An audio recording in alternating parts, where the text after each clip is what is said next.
Oke, assalamualaikum warahmatullahi wabarakatuh. Kali ini saya ingin memberikan materi terkait bagaimana kita membuat aplikasi di dalam Google Play Console. Jadi Google Play Console itu adalah sebuah tool yang disediakan Google untuk kita mengelola aplikasi kita yang nanti akan dipublikasikan di Google Play Store.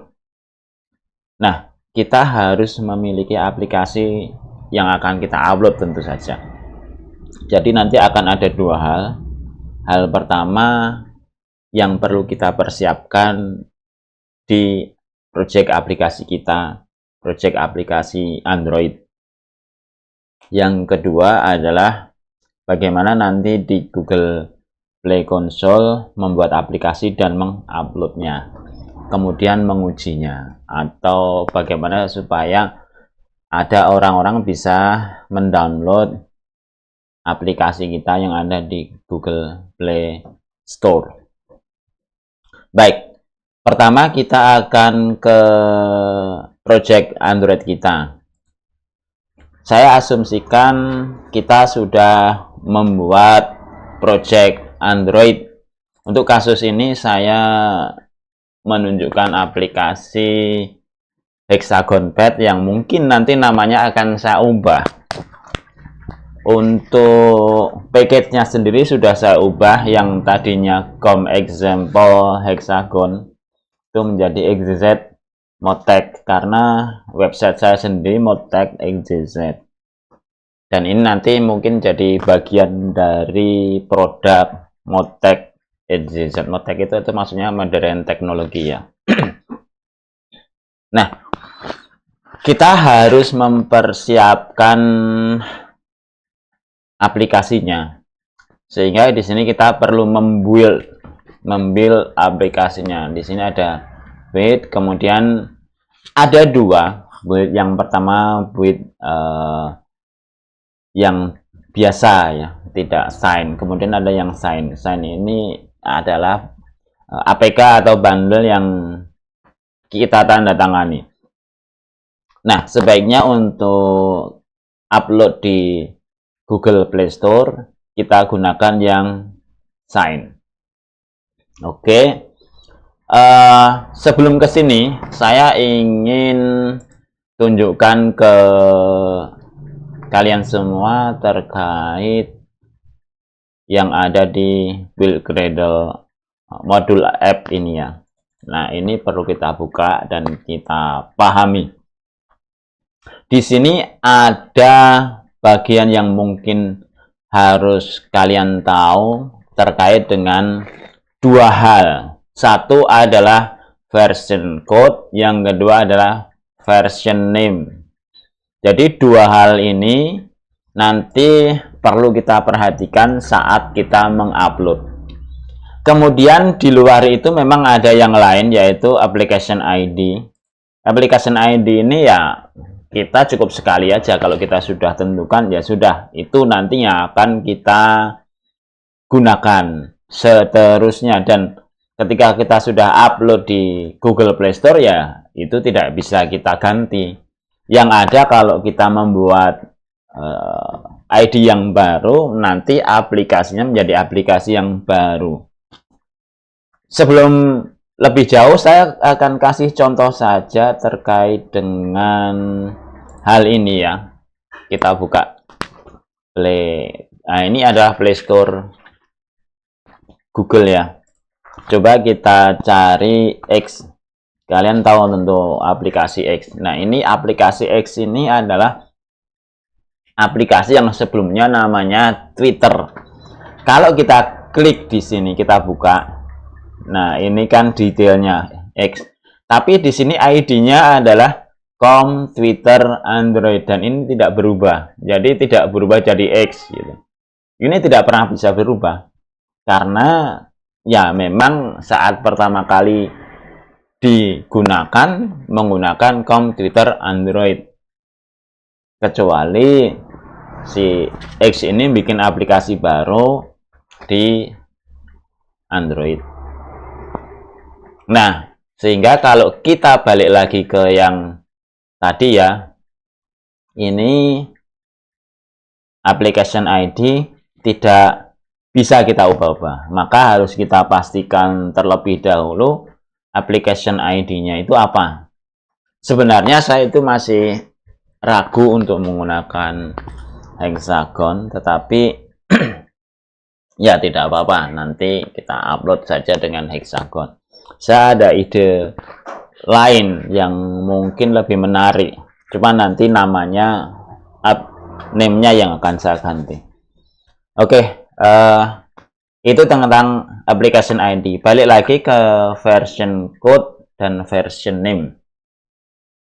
Version code ini isinya berupa angka, number.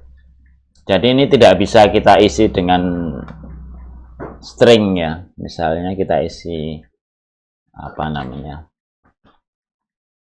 Nasir, ya nggak bisa. Dia harus angka.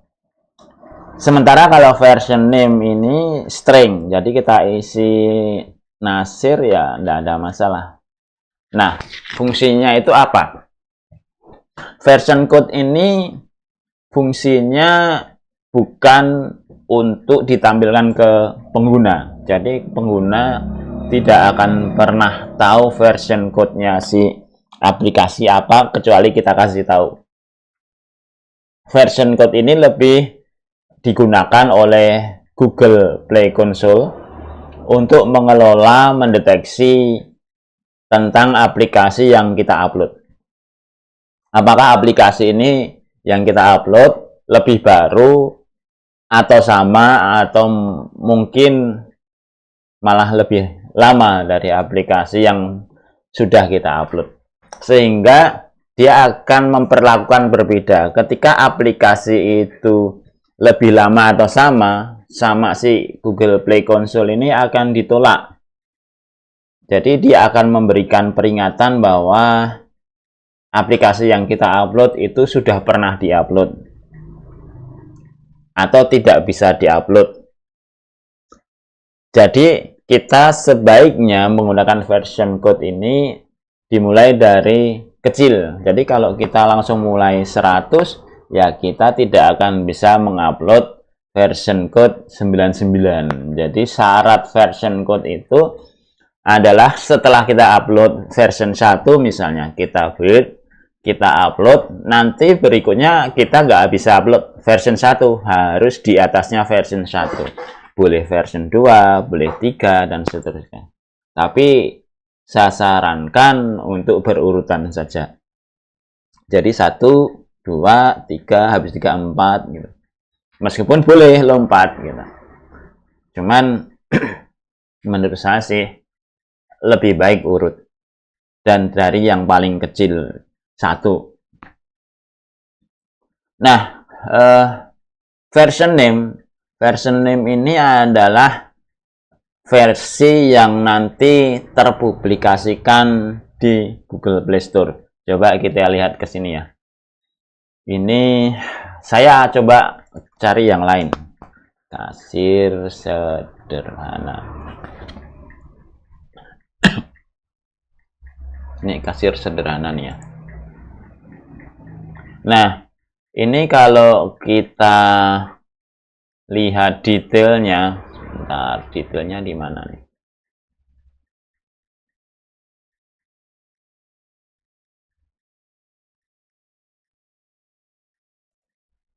Nah, ini ada versi 1.3.13 ya. Ini adalah version name. Ya, ini version name. Nah, kalau version code nggak ada, kita nggak bisa lihat di sini. Ya, adanya di version name. Oke, kita bisa lihat di source code-nya mungkin. Saya akan tunjukkan source code. Nah, professional post. Lompat dulu ya. Jadi kasir sederhana ini adalah yang ID-nya professional post. Ini kalau kita perhatikan nih, XJZ Motek professional post. Di sini kasir sederhana. Oke, di sini masih loading. Saya buka langsung saja ke sini karena sebenarnya nggak butuh sinkronisasi. Udah lama sekali tidak ada. Nah, ini kita lihat di sini ada version code 28. Di sini 13.16. Kalau kita perhatikan di sini tadi, ini mana di bawah. Nah, ini tadi 1.3.13. Ya, ini 1.3. Jadi sebenarnya yang ada di komputer saya ini lebih baru. Yang ada di HP saya lebih baru. Lah, kok bisa ya yang di HP saya maupun yang di komputer saya itu belum terpublikasi. Ya. Oke. Nah, apakah kita harus mengikuti aturan tertentu supaya version name-nya ini benar? Jadi version name ini kita sendiri yang membuat aturan, terserah kita. Kita bisa menentukan berdasarkan berbagai macam hal. Kadang ada versi beta, alpha, dan seterusnya ya. Versi pengujian, production, bisa di sini. Nah, itu version name. Nah, saya sendiri muncul VPN, padahal nggak mesti VPN. Oke, saya sendiri itu membuat rule ketika ada perubahan yang cukup besar, maka pada bagian depan ini yang bertambah jadi 1, jadi 2 misalnya. Ketika perubahan besar itu, maka yang belakang seharusnya jadi 0. Misalkan 2 0 0. Misalkan penambahan fitur baru ya. Tadinya ini hanya berurusan dengan jualan saja. Kemudian ada fitur gudang misalkan. Ya, jadi 2. Atau mungkin yang tadinya hanya standalone kemudian berubah menjadi aplikasi besar yang client server yang multiplatform. Jadi bisa berjalan di multiplatform ini maksudnya bukan sekedar aplikasinya bisa berjalan di banyak tempat, tetapi terkoneksi satu dengan yang lain. Misalkan di desktop, kemudian di HP, kemudian website, dan itu semua jadi satu gitu. Datanya jadi satu misalkan. Nah, ini perubahan cukup besar itu ada di sini. Kemudian yang bagian kedua ini perubahan-perubahan kecil, penambahan fungsi, penambahan atau perubahan aturan dan sebagainya. Kemudian yang paling kanan ini lebih ke perbaikan-perbaikan. Oh, ada yang perlu diperbaiki nih. Oh, ada yang jadi hal yang sangat minor gitu. Itu di bagian 6. Atau mungkin nanti ada usulan orang, tolong dong ini taruh lokasinya geser ke kanan atau apa. Mungkin terkait dengan layout dan sebagainya. Nah, itu kita yang menentukan. Boleh kita hanya membagi 2. Misalkan 1.3. Nah, ini juga boleh. Dan ini hanya berpengaruh ke pengguna dan untuk manage kita di tim ya. Jadi orang-orang tahu, oh kita sekarang sudah sampai di sini yang terpublikasikan. Oh, ada perubahan mayor, perubahan minor dan seterusnya. Itu version name. Jadi 2 hal, version code dan version name ini perlu kita perhatikan. Kalau di bawah ini ada archive base name ini sebenarnya lebih ke membantu kita ketika build ya. Jadi kalau kita build, nanti yang muncul adalah nama simple post, versinya, version name-nya yang mana, version code-nya yang mana, sehingga kita mungkin akan lebih tahu, oh filenya yang ini nih yang harus saya upload nih gitu. Jadi lebih ke sana. kita sudah build belum sih? Jadi kita tahu di sana. Tapi ini tidak wajib juga terkait di Google Play Store, tapi cukup membantu buat kita. Oke, ini saya tutup. Kita balik ke Hexagon. Nah, untuk kasus Hexagon ini saya sepertinya belum membuat. Oh, sudah nih ya. Ini agak berbeda memang. Jadi saya menggunakan Hexagon versi ini, Hexagon varian version name. Oke, kita coba build dulu ya. Buildnya ada dua. Nanti kita lihat. Build yang pertama yang ini dulu. Nah.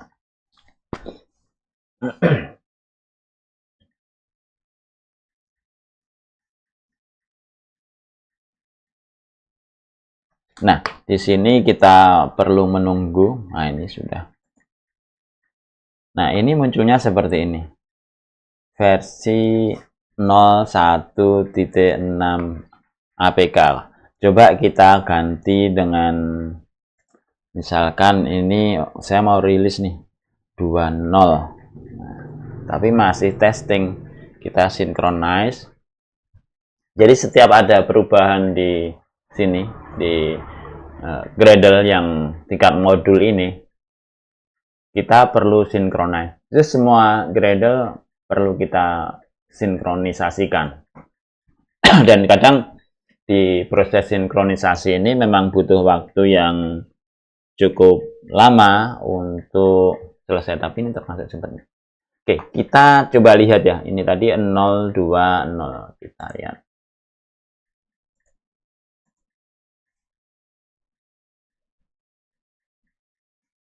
Kita lihat apakah hasilnya itu berbeda. Nah, ini Hexagon versi 0.0 APK. Coba kalau kita build yang AB ya. Yang AB sepertinya di situ settingannya hanya APK. Kita lihat kalau AB apakah sama. Nah, AB ini biasanya yang saya gunakan untuk upload di Play Console ya. Nah, ini AB. Untuk AB di sini tadi belum ada settingannya. Jadi kita mungkin kalau lebih bagus bisa membuat settingan terlebih dahulu. Oke, ini terkait build untuk APK dan AAB. Sekarang kita ke yang sign ya. Tadi kan biasa kita sign. Nah, saya akan menggunakan yang pernah saya bikin. Jadi di sini saya tidak akan create baru, saya akan ngambil yang pernah saya buat.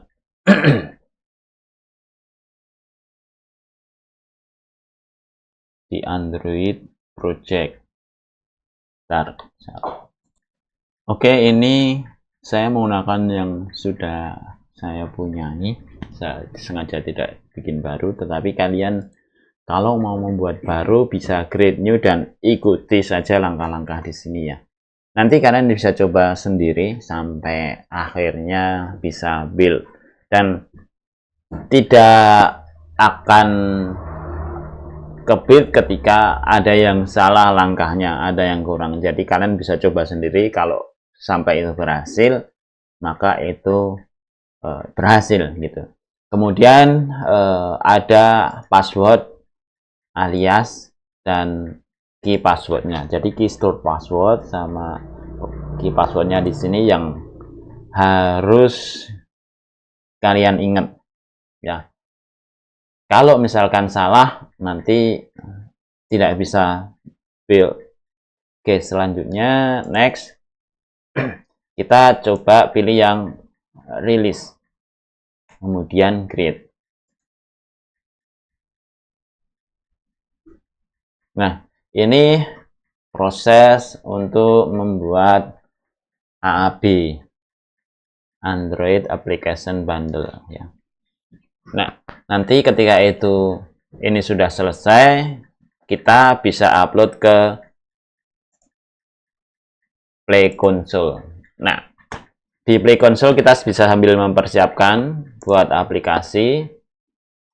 Kemudian kita bisa kasih nama aplikasi kita apa, misalkan Hexagon Pad. Kemudian aplikasinya apa? Game ya. Apakah gratis atau berbayar? Gratis. Jadi kalau kita misalkan sudah set gratis, kita tidak akan pernah bisa ubah jadi berbayar ya. Tetapi kalau kita set berbayar, bisa kita ubah jadi gratis. Kemudian kita perlu mengkonfirmasi dua hal ini. Kalian perlu membaca ini ya, kebijakan program developer seperti apa.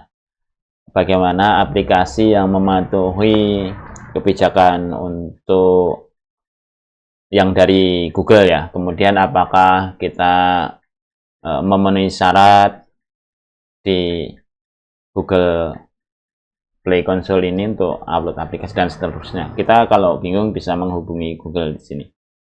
Dan kita juga harus menerima hukum ekspor Amerika Serikat ini. Jadi kalau kasus saya adalah ada aplikasi saya yang memang dia ada in-app purchase. Nah, salah satunya itu ada transaksi pembelian yang mungkin bisa terjadi di Amerika. Nah, nanti ketika ada transaksi pembelian di sana akan kepotong pajak sana. Setahu saya kemarin pajak di sana 30%. Kemudian kepotong Google 30%. Kemudian kena biaya konversi dulu ya, konversi dari dolar ke rupiah dan kena biaya transfer dari Amerika ke kita. Nah, kalau di luar Amerika bagaimana? Di luar Amerika sama, misalnya di Indonesia terjadilah transaksi 100.000, maka nanti kepotong pajak di Indonesia 11%. Kemudian baru dikonversi dolar, ada biaya konversi dolar, dikirim ke Amerika, karena Google di Amerika ya, dikirim ke dolar. Untuk kasus saya seperti itu. Kemudian dari dolar itu nanti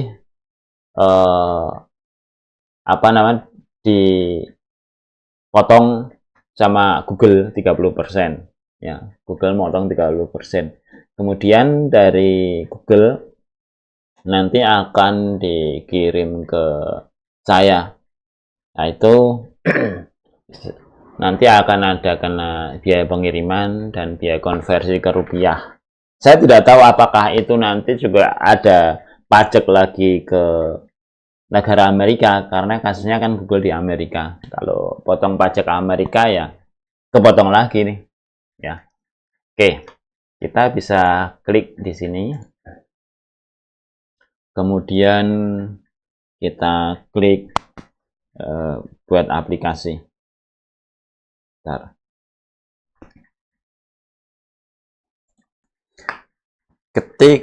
Klik buat aplikasi. Bismillahirrahmanirrahim.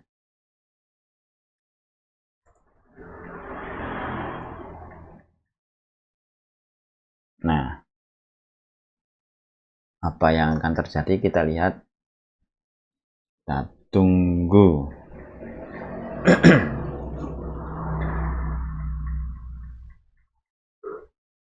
Nah, kita udah masuk aplikasi.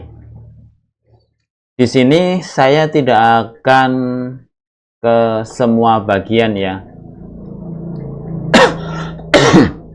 Kita hanya bagaimana mengupload aplikasi. Nah, tadi saya sudah berproses di sini.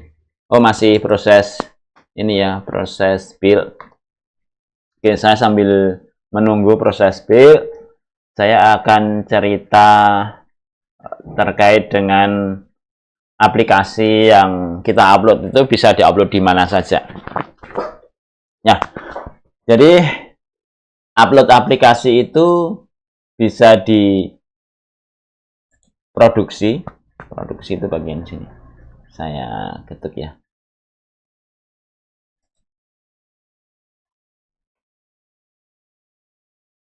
Loadingnya agak lama ternyata. Nah, ini adalah bagian produksi. Ini ketika kita upload di sini, itu nanti butuh beberapa waktu untuk bisa rilis di Play Store. Biasanya mereka mengatakan bisa sampai seminggu bahkan lebih ya, bisa 7 hari bahkan lebih. Kemudian ada di sisi pengujian. Nah, di sisi pengujian ini ada beberapa. Ada pengujian terbuka, pengujian tertutup, pengujian internal. Kemudian ada pra pendaftaran. Saya ke pra pendaftaran dulu ya. Ke pra pendaftaran. Ini coba kita ketuk.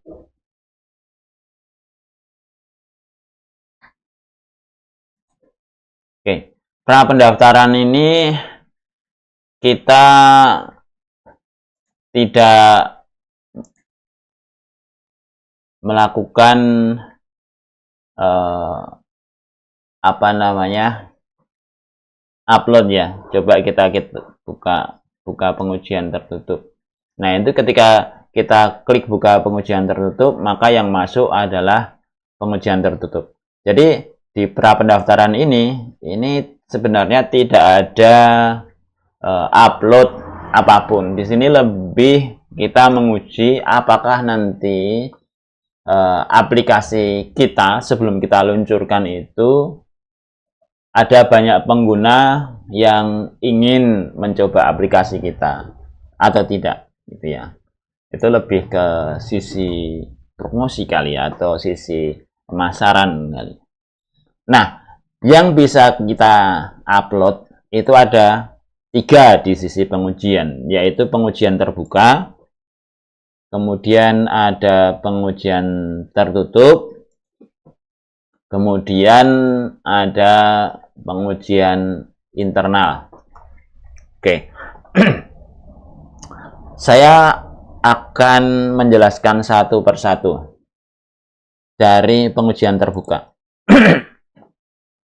Pengujian terbuka ini adalah pengujian yang nanti yang menguji itu banyak orang dan sifatnya itu umum.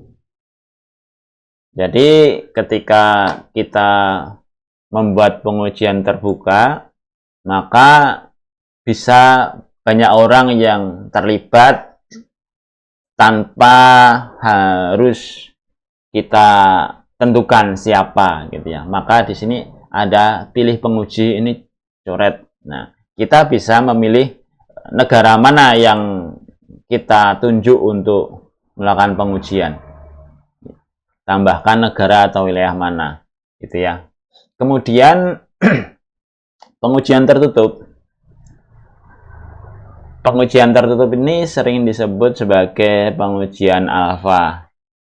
Nah, ini di pengujian ini nanti aplikasi kita juga perlu sebelum bisa digunakan, diuji oleh banyak orang, akan diverifikasi dulu oleh Google. Jadi baik pengujian terbuka maupun tertutup seperti itu ya.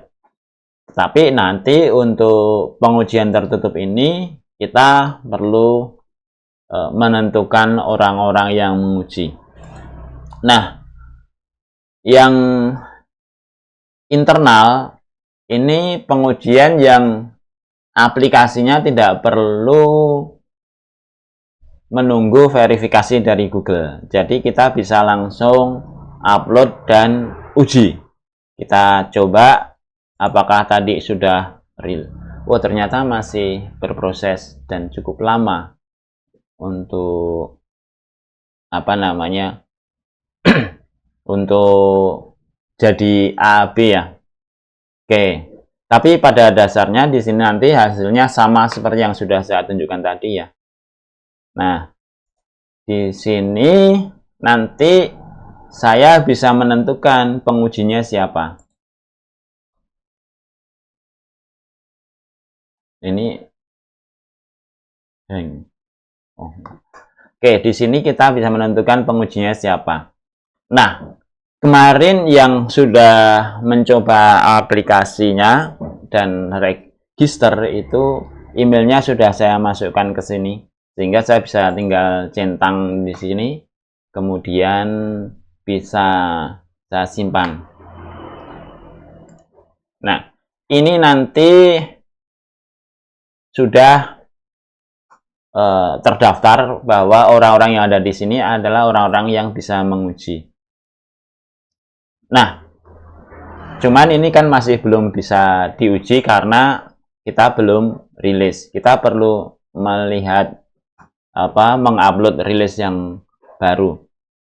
Oke, mungkin itu ya, kita nunggu ini. Nanti saya akan sambung lagi dengan setelah ini selesai membuat AB-nya dan kita bisa upload.